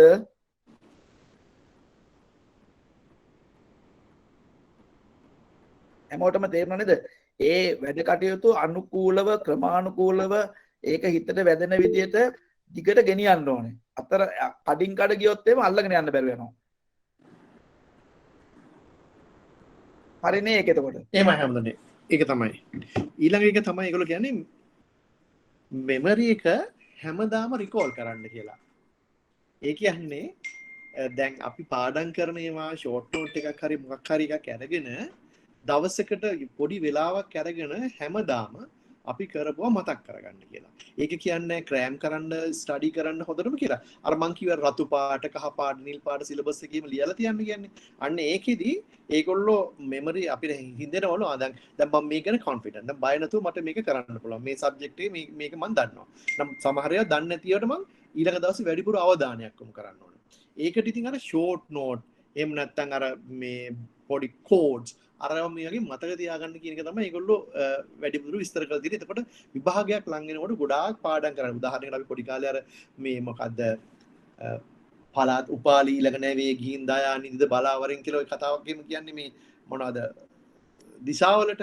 දැන් අපි ඒතර හැම එකම කටපාඩම් කරලා නැහැනේ. නමුත් ඒ කෝඩ් එක මතක තියාගෙන එතකොට ඔක්කොම ඒ වගේ පොඩි පොඩි කෝඩ්ස් හදාගන්න පුළුවන් නම් වඩා හොඳයි කියලා ඒගොල්ලෝ කියනවා. අනික අමාරු පාඩම් මං කියන රතු පාට කරලා තියෙන අමාරු පාඩම් ක්වික් රිවිෂන් එකක් හුඟක් වෙලාවට කරන්න කියලා තියෙනවා අඩුම ගානේ දවසකට සැරයක්. එතකොට ඔයාලට ඒක එතකොට අර රතු පාට ඩොට් එක කහ පාට කරගන්න හරි කොළ පාට හරි කරගන්න පුළුවන්. ඒක එක. ඊළඟ එක තමයි 7 වෙනි එක විදිහට ඒගොල්ලෝ කියන්නේ අවශ්‍ය දේ පමණක් ඉගෙන ගන්න. ඒකට හොඳම වැඩේ තමයි මං කිය විදිහට ටීචර්ස් මැනුවල් සහ මේ සිලබස් එක මේ ඉගෙන ගන්න. මොකද ඒක දැන් A level විභාගයේ මේ සිලබස් එක හදන්නේ එක්කෙනෙක්. උගන්වන්නේ ටීචර්ස්ලා. ප්‍රශ්න පත්‍ර හදන්නේ තව එක්කෙනෙක්. තව ප්‍රොෆෙසර් කෙනෙක්. එතකොට දැන් ওই ප්‍රශ්න පත්‍ර හදන ප්‍රොෆෙසර් හුඟක් වෙලාවට බලන්නේ ටීචර්ස් මැනුවල් එක. ඒක බලලා ඒකේ මේ ළමයින්ට මේවා දැනගන්න ඕන කියලා තියෙනකොට එතකොට ඒක අනුව තමයි ප්‍රශ්න පත්‍රය හදන්නේ. ඉතින් ඒක නිසා ටීචර්ස් මැනුවල් එකයි සිලබස් එකයි හරිය වැදගත්. ඒක අනුව ඉගෙන ගන්න. මම දැක්ක විදිහට මේ සමහර ඔය ටියුෂන් මාස්ටර්ස්ලා එහෙම වැඩි ඒවා උගන්වනවා. එතකොට වෙන්නේ අර නිකන් ලොකු ප්‍රශ්න. ඒක එච්චර ළමයි හිතන්නේ ඉතින් ලොකු දෙයක් ඉගෙන ගත්තාම විභාගය කරන්න පුළුවන් කියලා. නමුත් ඒක එච්චර වැදක් නැහැ. ඒක නිසා ඒකත් මතක තියාගන්න. අනික විභාගයේ ඉලක්ක කර පාඩම් කරන්න. 8 වෙනි කියලා තියෙන්නේ මේ ඒක තමයි ඊළඟ කරන්න ඕන මේ විභාගයට ඉලක්ක කරලා ඒ දැන් මං කිය සිලබස් එක දන්නවා පාස් පේපර්ස් දන්නවා. ඒතර අපි මේවා තමයි ඉගෙන ගන්න ඕන කියලා ඉලක්ක කරලා පාඩම් කරන්න කියලා තියෙනවා ඊළඟ එක. ඊළඟ එක අපි දැන් ගොඩක් වෙලා ගිහින් අපිට ඉක්මනට කරමු. අනික දැන් ඔයගොල්ලෝ මේක දන්නවත් ඇති ඔයාලට ගැළපෙන විදිහේ මේ ලර්නින් මෙතඩ් එකක් යොදා ගන්න කියලා තියෙනවා. ඒක හරි වැදගත් කියලා ඒගොල්ලෝ විස්තර කරනවා. දැන් ලර්නින් මෙතඩ්ස් 4ක් ඒගොල්ලෝ විස්තර කරනවා මේ ලර්නින් මෙතඩ් සමහර සබ්ජෙක්ට් වලට හරි සමහර මේ ටොපික් වලට හරි වැදගත්. ඒ නිසා ඒ තමන් කැමති විදිහේ ලර්නින් මෙතඩ් එකක් එක එක සබ්ජෙක්ට් එකට ඔයගොල්ලෝ පාවිච්චි කරනවා. උදාහරණයක් visual journey. Visual learning method එකක් කියන්නේ අපි ඩයග්‍රෑම් එකක් එනනම් පින්තූරයක් ඇඳලා ලස්සනට පාට කරලා ඉරි ගහලා ඉගෙන ගන්නවා. එතකොට සමහර කට්ටියට ඒ ඩයග්‍රෑම් එකක් ඇඳහම මේ ඒක මතක හිටිනවා. දැන් අපි අර කතා කරේ මොන හරි මොකක් හරි එකට දැන් අපි වර්ණාවලියකින් වර්ණාවලිය පාට ටික ඔයගොල්ලෝ මතකද? ඒතර වර්ණාවලිය ලස්සනට පාට කරලා ලියුවොත් අපි ටික ගාලා මතක හිටිනවා. දැන් ඒ වුණාට දැන් අපිට එහෙම මතක හිටින්න නම් පාට කරලා කරන එක සමහර කට්ටියට හරි වැදගත්. සමහර කට්ටියට කෝඩ් එකක් දානවා. හරිද? එක එක දැන් මම ඉගෙන ගත්තේ 85 නේ. දෛනිකෝ කතර කියලා තමයි ඉගෙන ගත්තේ. දාම් ඉන් නිල්ගෝ කහ එහෙම තැඹිලි රතු. එතකොට දැන් මට තාම මතකයි ඒ කෝඩ් එක. ඒ කියන්නේ අවුරුදු කීයකට පස්සේද 85 ඉඳන්. එක එක්කෙනා එක එක සබ්ජෙක්ට්ස් වලට ඉගෙන ගන්න විදිය. දැන් ඕගොල්ලන්ටත් සමහර ඒවා එහෙම කරන්න පුළුවන්. ඊළඟ තමයි ඔඩිටරි ලර්නින්ග්. ශබ්ද නගල කියවනවා. එතකොට ශබ්ද නගල කියවනකොටත් අපිට මේ ඒක මතක හිටිනවා. උදාහරණයක් හොඳම උදාහරණ තමයි අපි ගාතනේ. ගාත කටපාඩම් කරනවානේ. ගාත කටපාඩම් කරනකොට ඒක තියෙනවා. තව ඔයාලා බැලුවත් දන්න 3 Idiots කියලා ෆිල්ම් එකක්. ඒකෙත් එක්කෙනෙක් හයියෙන් කෑ ගහලා කටපාඩම් කරනවා. එයාටත් හොඳට මතක ඉන්න විදියක් තියෙනවා. ඔඩිටරි. අනික එක තමයි හුඟක් අය අපි කරන්නේ read and write. මමත් හුඟක් කරපු එකක් තමයි read and write. පාඩම් කරලා ලියනවා. පාඩම් කරලා ලියනවා. ලියනකොට අපිට දැන් විභාගෙදී ලියනකොට මේ පාඩම් කරන්න මදි ලියනකොට සමහර ඒවා පැටලෙනවා. එතකොට ආයෙ බලලා ලියනවා. එතකොට කීප සැරයක් ලියවහම වාට ඒක හොඳට මතක ඉන්නවා. read and write. මම මේ read and write හරි වැදගත්. අනික එක තමයි උදාහරණ වලින් ඉගෙන ගන්න එක. Case patterns. කේස් එකක් බලලා ඒක ගැන දැන් උදාහරණයකට මොනවා හරි මං කියේ දැන් මේ අනුගත කරලා A level වලට වඩා ලොකු ඒවටත් එනවා. මගේ විභාගයේදී මගේ ෆයිනල් විභාගයේදී මට දුන්න කේස් එක තමයි ප්‍රශ්න පත්‍රයට ආදිපේ. හිතන්න මම කොච්චර හොඳට ලියන්නේ නැද්ද කියලා එතකොට. ඒ කියන්නේ ඒක මට ප්‍රශ්න පත්‍රයට දීපු ඉස්සරහ දතක් කැඩිච්ච ළමෙක් මැනේජ් කරන්න කොහොමද කියලා. ඊට ඉස්සෙල්ලා මට හම්බුන මම ඉගෙන ගත්ත මාස 6ක් විතර ඉගෙන ගත්තේ ළමෙක් මැනේජ් කරන විදිය. ඒතර මට හරි ලේසි වුණා ඒකට උත්තර ලියන්න. يعني මට පාඩම් කරන්න ඕනේ නැහැ. අරක කේස් එක බලලා මම ලියනවා. ඉතින් ওই විදියට 4 විදියක් තියෙනවා ඉගෙන ගන්න විදි. ඉතින් ඕගොල්ලන්ට එක එක්කෙනාට විදි වෙනස්. එක එක්කෙනා එක එක සබ්ජෙක්ට් එකට දාන විදියත් වෙනස්. ඉතින් ওই මොනවා හරි ක්‍රමයක් මේ උදාහරණයකට Tamanට ගැලපෙන විදිය තෝරගෙන ඒ 4 විෂුවල් එක්කෙනෙක් ලස්සනට පාට කරලා. එහෙම නැත්නම් ශබ්ද නගලා කියවලා. එහෙම නැත්නම් අර read and write ලියලා කියවනවා ලියනවා කියනවා ලියනවා. ඊළඟට ටැක්ටයිල්ස් අර මොනවාර උදාහරණයක් අරගෙන ඒකෙන් බලන්න පුළුවන්. හරිද? ඒක තමයි එක විදියක්. අනික් එක තමයි මේ මොනෝටාස්කින්. අපි හුඟක් වෙලාවට මොනෝටාස්කින් মালටි ටාස්කින් නෙමෙයි. එක දෙයක් එක වෙලාවකට එකපාරයි කරන්න පුළුවන්. ඒක නිසා විභාගයේ ලං වෙනකොට ෆෝන් ඕෆ් කරලා ටීවී ඕෆ් කරලා අනික් ඩිස්ට්‍රැක්ෂන්ස් තියෙන ඒවා අඩු කරන්න ඕනේ. එහෙම අඩු කරලා මේ දැන් අපි හිතමුකෝ මොන හරි වැඩක් කරගෙන යනකොට ඔයාට දැන් ඔයා මොකක් හරි වැඩක් කරගෙන යනවා. එතකොට ඔයාට මතක් වෙනවා හෙට පියල් ගණන් පොත ගෙනියන්න කිව්වා කියලා. දැන් ඕක ගැන හිත හිතා ඉන්නේ නැතුව මම නම් හුඟක් වෙලාවට කරන්නේ පොඩි කොලයක් අරන් පියල්ට ගණන් පොත කියලා ලියලා පැත්තකින් තියනවා. ඊට මගේ ටාස්ක් එක ඉවරුණෙන් පස්සේ තමයි මම අරක ගැන බලලා එතකොට නැත්තම් මට සමහරවිට අපිට දෙනවා අයියෝ අරක අමතක වේද කිය අපි හිත හිතා ඉන්නවා වැඩ කරන ගමන්. එහෙම නැතුව මේ ඒක පොඩි කොලයක දාලා පැත්තකින් තියනවා. එතකොට අපි දන්නවා අපිට කරන්න තියෙන වැඩේ ඉවරුණෙන් පස්සේ අරක මතක් කරලා කරන්න පුළුවන්. මොනෝ ටාස්ක්. හරිද? ඊළඟ එක තමයි මොනවද? මේක හොඳට මතක තියාගන්න. මොළයට ඉන්ෆර්මේෂන් දානකොට වඩා මොළේ ඉන්ෆර්මේෂන් ගන්නකොට තමයි හොඳට මතක හිටින්නේ. ඒක හොඳට මතක තියාගන්න. ඒ කියන්නේ අපි පාඩම් කරනට වඩා මොළේ ඉන්ෆර්මේෂන් ආපහු දානකොට. ඒ කියන්නේ මොකද්ද? කාට හරි කියලා දෙනකොට. එහෙම නැත්නම් group discussion එකක් කරනකොට. එතකොට තමයි අපිට හොඳට memory power එක වැඩි වෙන්නේ. ඒක හොඳට ඒගොල්ලෝ කියලා තියෙනවා මොළයට ඉන්ෆර්මේෂන් දානකොට වඩා මොළයෙන් ඉන්ෆර්මේෂන් ගන්නකොට තමයි මතක හිටින්නේ. memory එක වැඩි වෙන්නේ. ඒකට කරන්න තියෙන හොඳම එක තමයි කාට හරි කියලා දෙන එක හරි group discussion එකක් කරන්න. ඊළඟ එක තමයි මේ past papers ලියන්න. විභාගයක් ලේසි වෙන්න නම් කරන්න තියෙන හොඳම දේ තමයි past papers ලියන එක. past papers වලට අපි ඉස්සල්ලාම කරන්නේ මොළදී paper එක පොත බලාගෙන ලියනවා. ඊට පස්සේ තමයි ටයිම් කරලා දෙන්නේ. ටයිම් කරලා පාස් පේපර්ස් කරන්න පුළුවන් නම් ඔයාලට ඉතාමත්ම මේ මොනවාද ලේසියෙන් විභාගයක් කරගන්න පුළුවන්. ඒකත් එක්ක දැන් මේ කාරණාව පැයකට විතර අපි සාකච්ඡා කරානේ. මට මේ ඒකේ ඇවරේජ් ලර්නින් රිටෙන්ෂන් රේට් කියලා එකක් මට හොයාගන්න පුළුවන් එදා. කියන්නේ අපේ මෙමරි එකේ අපේ රිටෙන්ෂන් එක වැඩි වෙන විදිය කියලා තියෙනවා. අපි කියන්නේ ඉගෙන ගන්න එක ටීචර් කෙනෙක් ඉගෙන ගන්න එකෙන් 105යිලු මතකෙ තියෙන්නේ. කියවීමෙන් 10%යිලු මතකෙ තියෙන්නේ. ඔඩියෝ විෂුවල් කියන්නේ වීඩියෝ එකක් බලනකොට 120යිලු මතකෙ තියෙන්නේ. ඩිමොන්ස්ට්‍රේෂන් එක ඩිමොන්ස්ට්‍රේට් කරාම 130යිලු මතකෙ තියෙන්නේ. ගෲප් ඩිස්කෂන් එකෙන් 75ක් මතකෙ ඉන්න 150ක් මතකෙ ඉන්නලු. උත්තර ලියන එකෙන් 75ක් අපේ මෙමරි එක වැඩි වෙනවලු. ටීච් කරොත් කවට හරි කියලා දුන්නොත් 90ක් අපේ මෙමරි එකේ හිටිනවා. ඒ ඔය ටික 90 දැන් ඔයාලට තේරෙනවානේ ගෲප් ඩිස්කෂන් එකයි උත්තර ලියන එකයි අනික් අයට කියලා දෙන එකේනොයි අපිට විභාගයක් ලේසි වෙන්න ගොඩාක් දේවල් කරන්න පුළුවන්. මම හිතනවා හම්දුනේ ඒකත් එක්ක අපි විභාගයකට ලෑස්ති වෙනකොට අර ඔවහන්සේ මේක තව චුට්ටක් කරන්නේ අපේ ඡන්දේ තියෙන්න ඕන නේ. අපේ කැමැත්ත තියෙන්න ඕන. ඒකට මොකක්ද අපි අර කියන විතක්ක ਵਿਚාර අධිමුඛ වීර පීතිත් බලපානවා නේද? ඔවහන්සේ කොට විස්තර කරන්න. එතකොට ඒගොල්ලන් උගක් හොඳයි කියලා මට හිතෙනවා. දැන් අපේ දැන් ඔය කටයුත්තක සාර්ථකත්වයට උපකාර වෙන ප්‍රකීර්ණක කියලා චෛතසික ධර්ම 6ක් තියෙනවා. occasional mental factors කියලා. ඒ චෛතසික ධර්ම තියෙන්නත් පුළුවන් නොතිබෙන්නත් පුළුවන්. දැන් අපි ගත්තොත් එහෙම සඳුදාට කෙනෙක් වැඩට යනවා. එයා බොහෝ විට කැමැත්තෙන් නෙමෙයි වැඩට යන්නේ. අකමැත්තෙන් වැඩට යන්නේ. එතකොට අකමැත්තෙන් වැඩට යනවා කියලා කියන්නේ නොසතුටින් වැඩ කරනවා. නොසතුටින් වැඩ කරනකොට එයා දවසේ ගත කරන කාලය ඒකට මිඩම් කරන කාලේ වැඩි වෙන හැබැයි වැඩ ටික හරියට කෙරෙන්නේ නැහැ. එතකොට එයාට මොකදනේ බෑක්ලොග් වෙනවා. එතකොට අඟහරුවාදත් එයාට අප්සෙට්. බදාදත් අප්සෙට්. බ්‍රහස්පතින්දනකොට නිවාඩුවක් දාන්න හිතනවා. ප්‍රාදර වැඩට යන්නෙම නැහැ. ඊට පස්සේ ඊළඟ සම්බන්ධ ඉඳලා තබා මාරු වෙනවා. එතකොට ඒකට හේතුව තමයි අකමැත්තෙන් වැඩට ගිය එක. දැන් කැමැත්තෙන් වැඩට ගියා නම් මොකද වෙන්නේ? සතුටින් වැඩ කරනවා. ඒතර කැමැත්තෙන් වැඩට ගිහිල්ලා සතුටින් වැඩ කරපුවාම එයාට පැය දෙකක් ඕන නම් ලයිබ්‍රරි එකට යන්නත් පුළුවන් වැඩ ටික ඉවර කරලා. මෙන්න මේ විදිහට කැමැත්තෙන් වැඩ කිරීම සතුටින් වැඩ කිරීම. ඊළඟ එක තමයි ඒක ආරම්භක අවස්ථාවේ තියෙන ලොකු උනන්දුවක්. ඒක කියන ඉනිෂියල් ඇප්ලිකේෂන් එක නැත්නම් විතක්ක කියලා කියනවා. හොඳට හිතට ගන්නෝනේ කරන වැඩේ.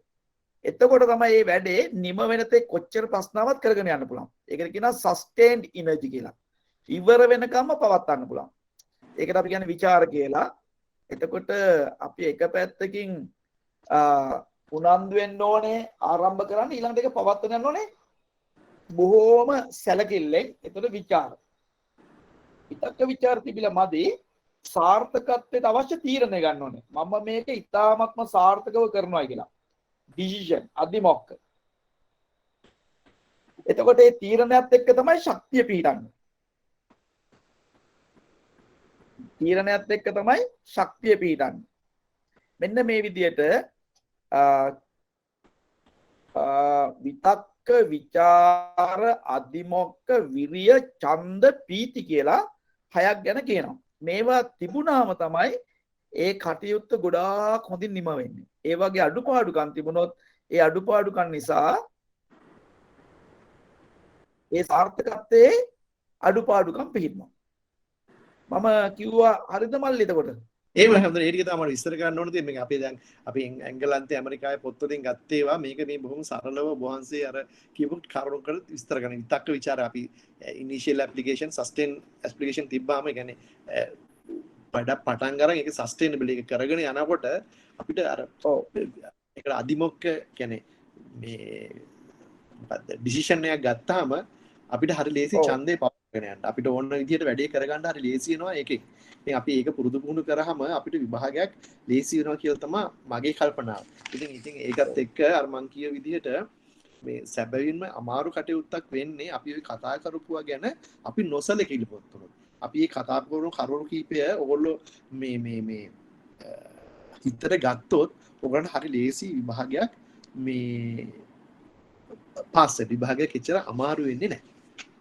හම්දුනේ කවුරු කෙනෙක් අත උස්සලා තියෙන ප්‍රශ්න. ඔව් ඊළඟට මල්ලි තව කාරණා ඕනේ දැන් මම අද උදේ ඉඳලමනේ මේ වැඩසටහන. එහෙමයි හඳුනන්නේ. ඒතර මම දැන් ඕස්ට්‍රේලියාවේ ළමයිත් එක්කත් වැඩසටහනක් කරන්නේ. එහෙමයි. දැන් මම තාම ඉන්නේ උදේ නැගිට වෙලාවේ තියෙන ප්‍රබෝධයෙන්මයි. දැන් මට වෙහෙසටපත් වෙලා නැහැ. එහෙමයි. ඒකට හේතුව තමයි ඒතන වෙහෙස නිවෙනවා. අපි ගොඩාක් වෙහෙසටපත් වෙන්නේ වැඩ වැඩි නිසාද වැඩ වදයක් කරගන්න නිසාද? වැඩ වදයක් කරගන්න නිසා හඳුනන්නේ. ඒ නිසා වැඩ වදයක් කරගන්නට හොඳ නැහැ. කවුද අත උස්සලා තියෙන්නේ? කවුරු කෙනෙක් අත උස්සලා තිබ්බ හඳුනන්නේ. දැන් හිමාශය නම් ඒක පේන්නේ නැහැ.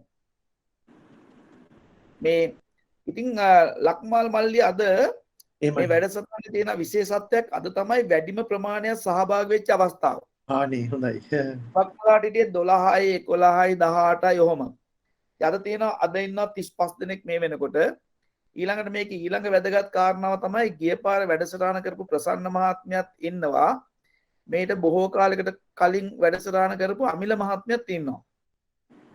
එතකොට අද අපිට ලොකු දෙයක් වුණා මේ හර්ෂිනී විජේවර්ධන මහත්මයාත් මේකට එකතු වෙච්ච එක. ඔව්. එයාගෙත් එතකොට අපිට පැත්තට පේනවා මේ ළමයින් ලොකු වාසනාවක් තියෙනවා. එහෙමයි. දැන් අපි මේක මේ විභාගයට අරමුණු කරලා කරන්නේ නැහැ. එතකොට විභාගේ ලඟ වුණාම දැන් මේ A level කරන ළමයි මේ දවස්වල සම්බන්ධ වෙන්නේ නැහැනේ මේකට. එහෙමයි. ඉතින් අපි කල්පනා කරා 8 9 10 ළමයින් ඉඳලා ඉස්සරහට ගෙනියනකොට මේගොල්ලන්ට පුදුමාකාර විදිහට මේ ක්‍රමවේදයන් ඩයිජෙස්ට් වෙනවා. එතකොට මේගොල්ලන්ට විභාගයක් සමත් වෙනවා කියන එක හරිම සිම්පල්. එහෙමයි. ඉතින් ඒ නිසා ගොඩාක් සතුටු වෙනවා. ඉතින් මේ ප්‍රසන්න මහත්මයාට හරි අමිල මහත්මයාට හරි මොනවාරි කියන්න තියෙනවද මේ දරුවෝ වෙනුවෙන්?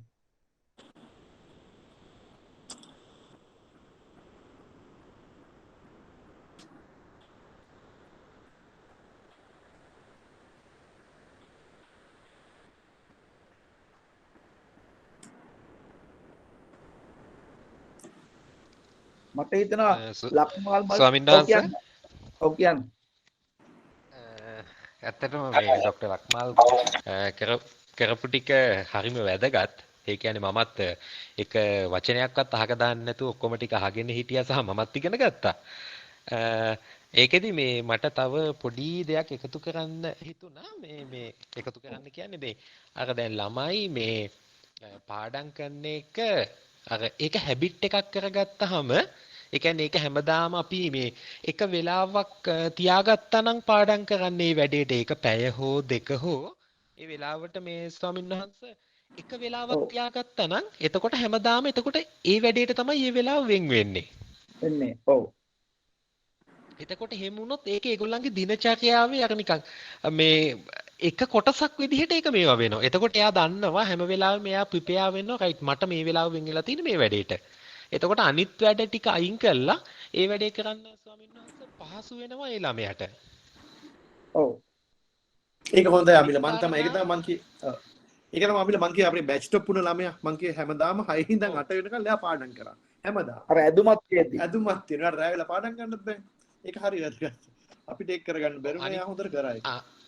අනිත් එක මේ ස්වාමීන් වහන්සේ මේ අර මේ මෙමරයිසින් කියන එක හරිම වැදගත්. දැන් මම ඉස්සර මේ මොකක් හරි වැඩක් කරලා ඉවර වෙලා ලයිට් එක ඕෆ් කරලා ඇඳට ගිහිල්ලා මම පාඩම් කරපු ටික කල්පනා කරලා බලනවා. මට ඒක මෙමරයිස් කරන්න පුළුවන්ද කියලා. බැරි වුණොතින් එතකොට මම දන්නවා එක තැනක මම ස්ටක් වෙලා එක්ක මම ෆේල්. ඒක නිසා මම කරන්නේ ආපහු ඒ කොටස සමහර වෙලාවට රෑ ආයි ලයිට් එක දාලා මම ඒ කොටස ආයි චුට්ටක් බලනවා. ඔව්. අර මේ මෙමරයිසින් වලිනුත් මේ ලොකු දෙයක් වෙනවා ස්වාමින් වහන්සේ මේ අපි කරන ලොකුවට ගත්තේ නැති වුණාට. දැන් ළමයි හරි කැමතිනේ යාළුවන්ට මැසේජ් යවන්න. ඔව්. එතකොට ඔය ඉගෙන ගත්ත කෑලි දැම්මා නම් හරිනේ අප්පා ඒ වෙලාවට Tamanට වැදගත් වෙනවා අනිත් ඒගොල්ලෝ මැසේජ් කරනවා. එතකොට තමන් ඒක ආපහු රිකෝල් කරා වෙනවනේ. ඔව් ඔව් ඒක හරි වැදගත් හම්බුනේ. ඒක හරි වැදගත්. ඉතින් ඒ වගේ හරිම වටිනවා දැන් මේ මම හරි සතුටුයි අද මේ දවස් මේ දැන් අපි ඉරිදාවක් හරි උනන්දුවෙන් කරන දැන් මේ දරුවන් ගැන හිතලා අපි කීප දෙනෙක් දැන් බලන්න ලක්මාල් මල්ලි දවස් සති දෙකක් විතර මේකට ලෑස්ති වුණා නේ. අවස්ථාව හොයාගෙන. එහෙමයි. ඉතින් කොච්චර ලොකුද ඒ ළමයි නිසා ඔයාට අවස්ථාවක් ලැබුණා මේ වගේ සබ්ජෙක්ට් එකකට සූදානම් වෙන්න. එහෙමයි. කොහොමද දන්නේ නැති එකක් මතකද අපි අර මේ සංඝරත්නට එහෙම අර මේ ධර්ම සාකච්ඡාවට මාතෘකා දීලා ස්වාමීන් වහන්සේලා ගොඩාක් දැන් හොයලා අපිට හරියට මේ ඒකට මේ ස්තුති කරා මේ ස්වාමීන් වහන්සේ ගොඩක් එකෙන් ඉගෙන ගත්තයි කියලා අපි කරපු ක්‍රමේ නිසා. එහෙමයි හම්බුනේ. අන්තික ඒවා ටිකක් අමාරු වැඩනේ මතකද සංඝරත්නාවල මම දුන්න නවවිධ මානය ගැන කතා කරන්නේ. එහෙමයි හම්බුනේ. අම්මෝ. ඒකත් එක්ක එකතු වෙච්ච හිතවත්කම හම්බුනේ නේ කොච්චර වැදගත්ද උන්වහන්සේලාත් එක්ක. ඔව්. අන්තිමට දැන් මගෙත් එක්ක වැඩ කරනකොට හරි අමාරුයි මොකද මම ගොඩක් පැවරුම් දෙනවනේ. එහෙමයි. මම වැඩ වැඩියෙන් දෙන කෙනෙන්නේ. එහෙමයි. එතකොට මට බෑ ඒක බෑ කියලා කියන එක ගන්න බෑ. මොකද අපේ මේ මොකද හැකියාව ඉස්සරහට ගන්න නම් වැඩිපුර වැඩ ඔළුවට දා ගන්න ඕන කියන එක තමයි මගේ මතකේ. මගේ අදහස. එහෙමයි. ඒ නිසා කිසි වැඩක් අමාරු නෑ. එහෙමයි. අපි කාට හරි ප්‍රශ්නයක් එහෙම අහන්න තියෙනවා නම් අවස්ථාවක් දෙමු අඳුර නැත්තම් නේද? ඔව්. ඔයගොල්ලන්ගේ මොනවා හරි ගැටලු සහගතයන් තියනවාද? මම දැක්ක දෙයක් තමයි තාම දරුවෝ මේ ප්‍රශ්න කරන්නේ නැහැ, ප්‍රශ්න වලට උත්තර දෙන්නේ නැහැ, කතා කරන්නේ නැහැ. ඔය වයසේ මම හිටියා නම් එහෙම ලක්මාල් මල්ට ලේසි වෙන්නේ නැහැ. ඔව් මම ඉස්සෙල්ලාම සර් කියන්නේ නැහැ. සර් කිව්වොත් මට මේ දුරස්තයිනේ. මම අංකල් කියලා කියනවා. ලක්මාල් අංකල් කියලා පටන් ගත්තාම මම ප්‍රශ්න ගොඩක් අහනවා. මේ ඒ ප්‍රශ්න හැබැයි අහන්නේ මේ මෙතන මේ සබ්ජෙක්ට් එක අදාළ නැතිව නෙමෙයි. මොකද එතකොට මේ වැඩේ හරියට කරගෙන යන්න බෑනේ. එහෙමයි. ඉතින් ඒ නිසා මම හරි කැමතියි දරුවෝ ටික මේ කතා කරන ප්‍රමාණයයි ප්‍රශ්න අහන ප්‍රමාණයයි ඊළඟ ප්‍රශ්න වලට උත්තර දෙනකොට තමන්ගේ අදහස් කියන ප්‍රමාණය වැඩි කරනවා නම් ඒක හරියම වැදගත්. එතකොට තමයි මේ විමර්ශනාත්මක බුද්ධිය නිර්මාණාත්මක බුද්ධියත් එක්ක කනෙක්ට් වෙන්නේ. සබකෝලයක් නැත්නම්නේ. හොඳයි. එතකොට මේ දරුවන් මනෝජ්ට මොනවද කියන්න තියෙනවද මනෝජ්? ලොකුම කියලා දෙයක් නෑ ස්වාමීන් වහන්සේ. මේ ඔබ වහන්සේ අර කියප එක හොඳයි. අතරම ලංකාවේ ඉන්න කට්ටිය අපේ දූ දරුවෝ නෙමේ කොහොමද වැඩිහිටියෝ වුණත් අර ප්‍රශ්න අහන එක බොහොම අඩුයි. අපේ සබකෝලේ පොඩ්ඩක් වැඩි මේ ලංකාවේ තියෙන දැන් ඉන්දියාව ගත්තොත් එහෙම ඒ කට්ටිය ප්‍රශ්නම තමයි අහන්නේ. අනිත් රටවල් වල ප්‍රශ්න තමයි තියෙන්නේ. අපේ කට්ටිය අර ඉස්සරහට ගිහිල්ලා අහන එක අඩුයි. අතර මේක මේ අර ඔබ වහන්සේ කිව්වා වගේ මේ අපි අපේ හැකියාව දියුණු කරගන්න ඕනේ මේ ප්‍රශ්න අහලා අපේ දැනුම තහවුරු කරගන්න එක. ඒක ගැන ටිකක් වැඩිපුර යොදා ගත්තා නම් ටීචර්ස්ලා කියලා දෙන එකම නෙමෙයි ටීචර්ස්ලාගෙන් වැඩිපුර දෙයක් ලබා ගන්න පුළුවන්. අපිට තියෙන කුතුහලයෙන් අපේ දේවල් ක්ලැරිෆයි කරගන්න ඇහුවාම එතකොට ටීචර්ස්ලා දන්නවා මේ ඒරියා එක ළමයින්ට තේරෙලා නැහැ කියන එක. එතකොට ඒගොල්ලෝ තව ටිකක් උනන්දු වෙනවා. ඒක හරි වැදගත් වෙනවා. මේ අපි අපේ තරුණ කාලේ එතකොට මේ අලදිනේ මහත්මයා ෆයිනල්ලි මේ මෙඩිකල් ස්ටුඩන්ට් කෙනෙක්. එයා මේ හෝම් නර්සින් කෝස් එක සබ්ජෙක්ට් එකක් කරා. ඒතර අපි හිටිය ඉගෙන ගන්න තැන එතන. ඉතින් එතෙන්දී මම ආපු ප්‍රශ්නයක් තමයි අපි සර් කියන්නේ අලදිනේ අයියා කියලා කියන්නේ. එයා කැමතිත් නැහැ සර් කියනවට. මම කිව්වා අලදිනේ අයියා දැන් චූ දානකොට කක් කියන්නේ නැහැ. කක්කි දානකොටයි චූ යන්නේ කියලා ඇහුවා. දුන්න උත්තරයක් ආයේ මොනවත් නැහැ මාර සුපර් උත්තරයක් ලැබුණේ. දැන් මම ඒකට උත්තර දෙන්න යන්නේ නැහැ. ඒක ටිකක් මේ ළමයින්ට ටිකක් ලැජ්ජ සහගත කන්නේ. මම මේ ප්‍රශ්නේ අහපු එක ඉතාම වැදගත් වුණා. ආහාර කපල් ස්නායුම ස්ටිමියුලේට් වෙනකොට සිදුවෙන ස්වභාවයන් පිළිබඳ. ඒ උත්තරේ නිසා තමයි අපි ඉගෙන ගත්තේ 10 වෙනි කපාල ස්නායු නිසා තමයි හුස්ම ගැනීමේ ක්‍රියාවලිය, ආහාර ජීර්ණ කිරීමේ ක්‍රියාවලිය, මූත්‍රා පිට කිරීම, අසුචි පිටවීම, එතකොට හෘද වස්තුවේ මේ ප්‍රෙෂර් එක පාලනය කිරීම ඔය ආදි වශයෙන් ගොඩක් දේවල් ඉගෙන ගත්තා. ඒ ප්‍රශ්නේ එච්චර ලස්සනයි. මේ කවුරුත් මට බැන්නෙත් නෑ මොකද්ද බං ඒ අහ ප්‍රශ්නේ කියලා. මොකද කියන්නේ? ඉතින් ඕගොල්ලෝ වගේ තමයි එතකොටත් මම පොඩිනේ. මං ඉතින් අහලා දැම්මා. මේ හොඳයි නේ ලක්මල් මල්ලේ ප්‍රශ්න අහන එක. දැන් මේගොල්ලෝ ඒක ප්‍රශ්න නෑනේ. මම නම් මේ වහන්නේ. ඔව් ප්‍රශ්න ඇහුවම අපිට මේ ක්ලියර් අවුට් කරගන්න පුළුවන්. මං හිතනවා ඉදිරියේදී දරුවෝ ඒ මට්ටමට එයි කියලා. අපිට පුළුවන් මේ ගන්න ඒ විදියට.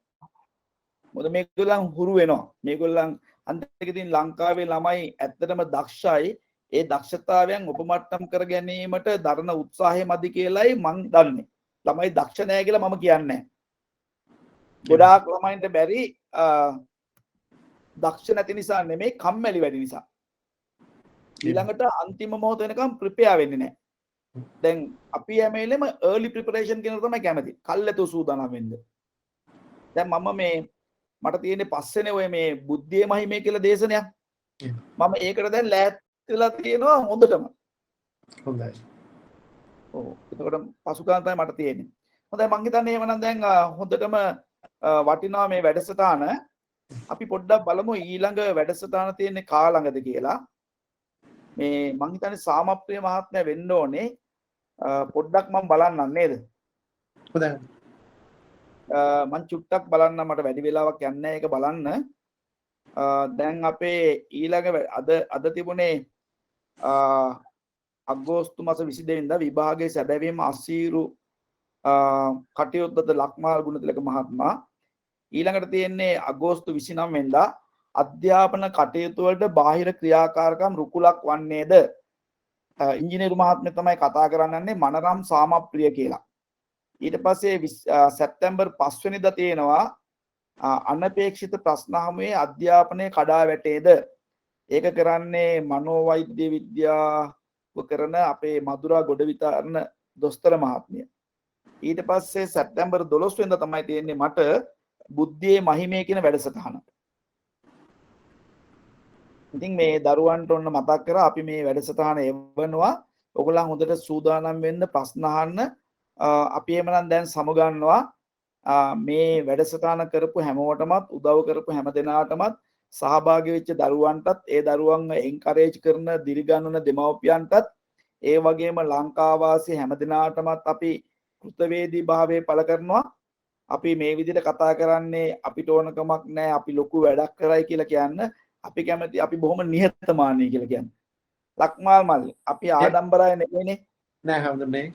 අපි නිහතමානී අය. අපි කැමති නිහතමානී භාවය නිහතමානී භාවය කියලා කියන්නේ පාපිස්සක් තරම් නිහතමානී වෙන්න පුළුවන් නම් හරිම ෂෝක් කියලා හිතෙන්නේ. එහෙමයි. අපි මේ විදිහට හිතන නිසා ආඩම්බරකම් එකක්වත් නැහැ. අපි ඒ නිසා මේ දරුවන්ට කෘතවේදී භාවය පළ කරනවා. ඒ වගේම මෙවැනි කටයුතු කිරීමෙන් ලැබෙන සතුට ශක්තිය මේ ලෝකවාසී සියලුම දෙනා මේ මුහුණ දෙන බීතිකාව වන වසංගත බීතිකාව සම්පූර්ණයෙන් මගහරවාගෙන ලෙඩ දුක් වලට ඔරොත්තු දීගෙන නැවතත් ඒ මානව සංහතිත උරුම වූ නිදහස් ප්‍රගතිශීලී භාවය නිර්මාණාත්මක ශක්තිය රිසිසේ පවත්වන්නට ශක්තිය ධෛර්යය වාසනාව උදා වේවා කියලා ප්‍රාර්ථනා කරනවා. නිරෝගී භාවයේ කල් යවාම තහවුරු කර ගන්නට හැම දිනකටම ශක්තිය ධෛර්ය ලැබේවා කියලා ප්‍රාර්ථනා කරනවා. කොවිඩ් වසංගත නිසා මිය ගිය අයටත් අපි පින් අනුමෝදන් කරනවා. ඒ වගේම දෙවියන් සහිත ලෝක සත්ත්වයට පින් අනුමෝදන් කරනවා.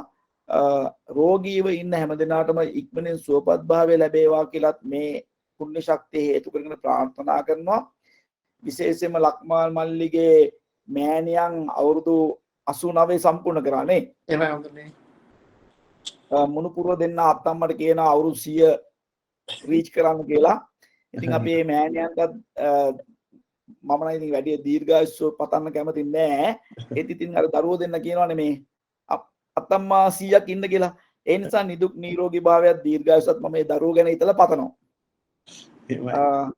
ඉතින් මේ විදිහට ගත්තාම සෑම සියලු දෙනාටම පින් පමුණුවමින් අද දවසේ වැඩ කටයුතු නිමා වෙනවා. ඉතාමත්ම සතුටටපත් වෙනා මේ හැම දෙයක්ම සිද්ධ වෙච්ච ආකාරය ගැන හිතලා. හැම දිනාටම තිරුවන් සරණයි. තිරුවන් සරණයි.